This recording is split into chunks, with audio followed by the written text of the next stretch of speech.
Hi everyone, welcome back. I hope you're having a wonderful day. Today we're diving deep into the emotional fire inside the hospital. Just when Quan and Tieu Lac thought they could finally breathe, Tieu Lac collapses from exhaustion, triggering Quan's most passionate and desperate kiss, yet in the empty hospital hallway. Will their love survive Mrs. Huang's full confession and Mr. Min's terrifying new threat? If you're loving this drama, don't forget to hit subscribe, like, and turn on notifications so you never miss what happens next. The morning light in the hospital room was soft and pale, filtering through the thin white curtains like a gentle promise. Inside the neonatal intensive care unit at Nai 2 Hospital, the steady beeps of monitors filled the air with a rhythm that had become both comforting and terrifying over the past days. Their tiny son lay peacefully in the incubator now, his small chest rising and falling more steadily than it had in the frantic hours after their emergency arrival from the village. Tieu Lac stood beside the glass, her fingers lightly pressed against it as if she could reach through and touch her baby's fragile hand. Exhaustion clung to her like a second skin, but so did a quiet, fragile joy. The worst of the crisis seemed to have passed. Strong arms slid around her waist from behind, Quan's warm chest pressed against her back, his chin resting gently on her shoulder. His breath tickled her ear as he whispered, "He's fighting, Lac, just like his mother." She leaned back into him, letting his solid presence hold her up. Quan turned her slowly in his arms until she faced him. Under the soft glow of the hospital lights, his eyes were dark with love and worry, yet shining with something deeper, unshakable devotion. Without another word, he cupped her face with both hands and kissed her. The kiss was slow, tender, and full of quiet gratitude. His lips moved against hers with gentle pressure, tasting of sleepless nights and endless hope. Tieu Lac sighed into his mouth, her hands clutching the front of his shirt as she kissed him back. Quan didn't rush. He kissed her again and again, soft, lingering kisses on her lips, then her forehead, her closed eyelids, the tip of her nose, and back to her mouth. Each kiss felt like a silent vow. "You're so strong," he murmured between kisses, his voice low and warm. "Watching you here with our son, I fall in love with you all over again every single hour." They stayed like that for a long time, wrapped in each other beside their sleeping baby. The world outside the room, the threats, the secrets, the guilt, felt far away. In this small bubble of light and beeping machines, their love felt gentle and healing. Quan pulled her closer, one hand stroking her hair while the other rested protectively on her lower back. He kissed her deeper this time, still soft but filled with emotion, their foreheads touching as they breathed each other in. Later that afternoon, Tieu Lac found herself sitting on a wooden bench in the small hospital garden. The air carried the faint scent of jasmine from nearby trees. Lan approached slowly, her hospital gown loose around her thin frame. She looked frailer than before, but her eyes held a calm clarity. "I didn't expect to see you again so soon," Tieu Lac said quietly. Lan smiled weakly and sat beside her. "Life has a strange way of bringing people together when they need answers most." They talked for nearly an hour. Lan spoke without bitterness, her voice soft as she filled in the missing pieces. She described how Mr. Min had once been Mrs. Huang's most trusted business partner, almost like family. When Lan's pregnancy became known, Mrs. Huang had panicked. She feared the scandal would destroy a major project they were about to secure, so she used every tool at her disposal: money, threats, and cold calculation. "Quan suffered so much back then," Lan said gently. "He searched for me for months. He blamed himself for not protecting me. He never knew the full truth, that his own mother had orchestrated everything to protect the family's image and wealth." Tieu Lac listened with a heavy heart. For the first time, she truly understood the depth of pain Quan had carried alone for 3 years. The flood, her own struggles, the baby, they were only part of a much larger storm he had faced in silence. When she returned to the room, Quan was gently rocking their son's incubator with one hand while reading medical updates on his phone with the other. She walked straight into his arms and told him everything Lan had shared. Quan held her tightly, his body tense at first, then slowly relaxing as he absorbed her words. "I wish I could erase all that pain for you," Tieu Lac whispered against his chest. Quan tilted her chin up and kissed her, slow and reassuring. "You already have, Lac, just by being here with me, by choosing us every day." As evening settled over the city, Mrs. Huang asked to speak with Quan alone. They sat in a quiet corner of the waiting area, the fluorescent lights casting long shadows. For the first time in years, the proud woman let every wall crumble. She told him everything. Not just the recording with Lan, but the business dealings 3 years ago. How she had manipulated contracts, paid off officials, and pushed Mr. Min out of a lucrative project using underhanded methods. She had convinced herself it was all for Quan's future, to build an empire he could inherit without obstacles. But now she saw the destruction she had caused. Tears streamed down her face as she spoke. "I was arrogant, son. I thought money and power could fix everything. I hurt Lan, I hurt you, and worst of all, I nearly destroyed the happiness you found with Tieu Lac." Quan listened in silence, his jaw tight. Pain and disappointment flickered across his face, but when his mother finally stopped speaking, he reached out and took her trembling hands. "We can't change the past, Mom," he said, his voice steady but thick with emotion. "But we can choose how we move forward. No more secrets. No more decisions made in the dark." Mrs. Huang nodded, sobbing quietly as she leaned into her son's embrace for the first time in a long while. When Quan returned to Tieu Lac, he looked drained but lighter.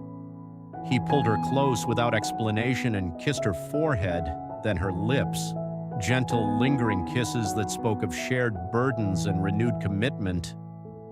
They spent the rest of the evening beside their baby, trading soft touches and quiet words of love. But the long days and sleepless nights were finally catching up to Tieu Lac. That night, the hospital corridors felt endless and cold under the harsh fluorescent lights. Tieu Lac had barely slept in days. Her body moved on pure willpower as she slipped out of the room to get some water and a moment of quiet. The weight of everything pressed down on her, the revelations about Mrs. Huang, the fragile health of their newborn son, the shadows of Mr. Min looming just beyond the horizon. She reached the water station at the end of the long hallway, her fingers trembling as she filled a plastic cup. The world suddenly tilted. Her knees buckled without warning. The cup slipped from her hand, splashing water across the tiled floor as darkness edged into her vision. Strong arms caught her before she could fall. "Lac." Quan's voice cracked with raw fear as he pulled her against his chest. He had followed her instinctively, sensing something was wrong. Now he held her tightly, one arm wrapped around her waist, the other cradling the back of her head. Her body felt so small and fragile in his embrace. Tieu Lac tried to speak, but exhaustion stole her words. Tears slipped down her cheeks as she clung to him, her fingers digging into his shirt.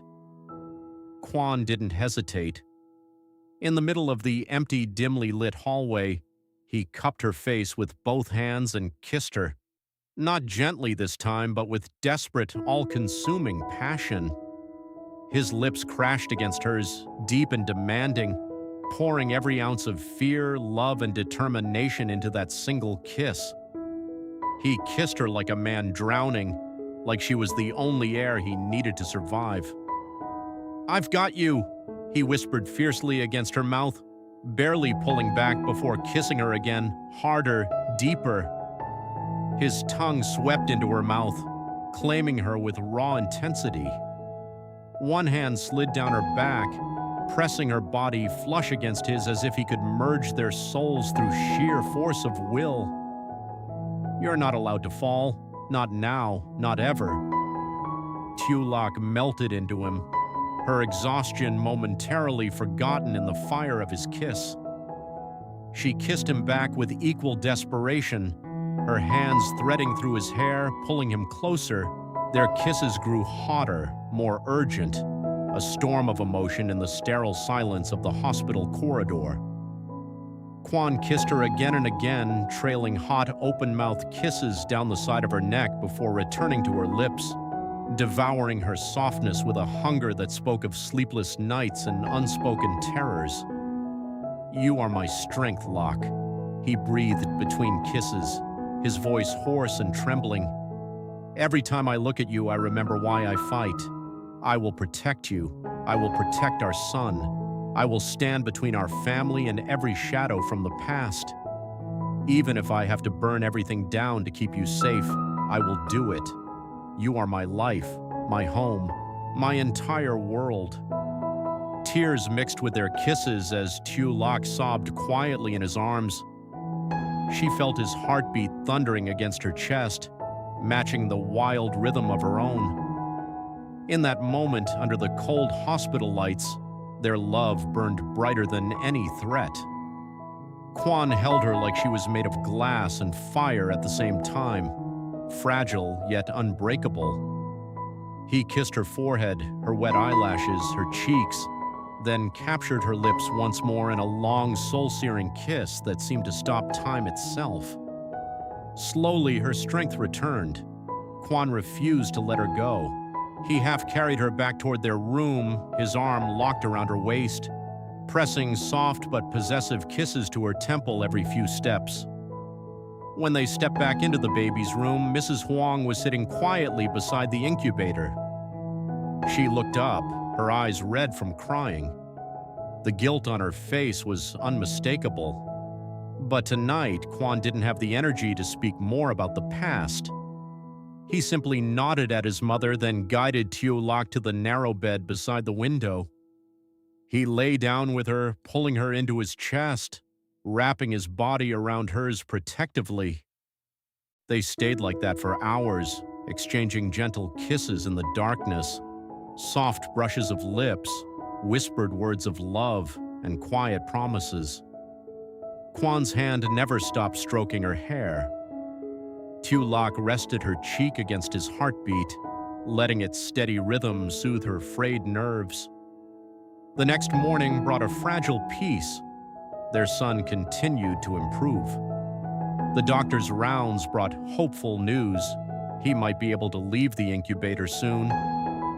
For a few precious hours, the family allowed themselves to breathe. Quan and Tieu Lac took turns holding their baby's tiny hand through the incubator ports. Quan would occasionally lean over and kiss Tieu Lac's shoulder or the corner of her mouth, stealing moments of sweetness amid the beeping machines. But peace in their story was always short-lived. Late that afternoon, a hospital staff member delivered a sealed envelope addressed to the family. Quan opened it with a frown. Inside were official documents, a formal summons from the Economic Investigation Department regarding business activities from 3 years ago. Clipped to the papers was a USB drive and a printed note in neat, cold handwriting. Mrs. Huang's face turned ghostly white as Quan read the contents aloud. The documents detailed suspicious transactions, manipulated contracts, and witness statements pointing directly at her. The note at the bottom was short and devastating. "You thought money could bury everything, Mrs. Huang. I still have all the evidence. Choose, face justice alone, or watch your son's perfect little family burn with you." Can't. The room fell into heavy silence. Tieu Lac's hand found Quan's immediately. She squeezed it tightly, her exhaustion from the night before forgotten in the face of this new threat. Quan pulled her into his arms right there in front of his mother and their sleeping son. He kissed her deeply, not caring who saw. This kiss was different, steady, grounding, filled with quiet steel. "We face this together," he said against her lips, his voice low but unwavering. "No more running, no more secrets. Whatever Min brings, we will meet it as a family." Mrs. Huang covered her face with her hands, shoulders shaking. For the first time, she looked truly small, a woman confronting the full cost of her past choices. Yet, when she finally lowered her hands, there was a spark of determination in her eyes. "I will take responsibility," she whispered, "for all of it." Quan looked at his wife, then at his mother, and finally at their tiny son fighting in the incubator. His jaw tightened, but his arms around Tieu Lac never loosened. He leaned down and kissed her once more, slow, tender, and full of unbreakable promise. The golden light of the setting sun filtered through the hospital window, casting a warm glow over the small family. Outside, the city continued its restless rhythm, unaware of the storm gathering around them. Inside, amid the beeps of monitors and the weight of old sins, Quan and Tieu Lac held each other tightly. Their love had already survived floods, betrayals, and life-threatening crises.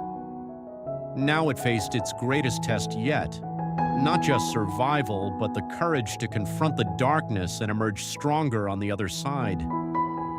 Quan rested his forehead against Tieu Lac's, their breaths mingling. "No matter what comes next," he whispered, "I choose you, today, tomorrow, always."